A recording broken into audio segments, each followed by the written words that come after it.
Hi, I'm Luke at Chevy. Today I'm here to demonstrate how to use your memory seat function in the new 2021 Chevy using our new 2021 Chevrolet High Country. So the first thing you're going to want to do is adjust the seat to the proper angle and the proper height where you need to drive. I'm short, so it's going to go up pretty high for me.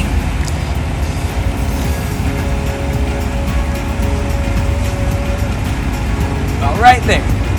The second thing you'll need to do is press the set button one time and you'll hear a beep.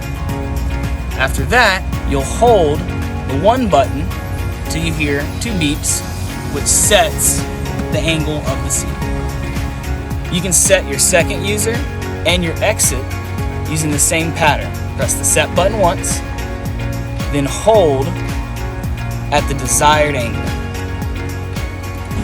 Again, I'm Luke at Chevy. I'm here to help. You can visit us at bergerchevy.com or call us at 616-949-50.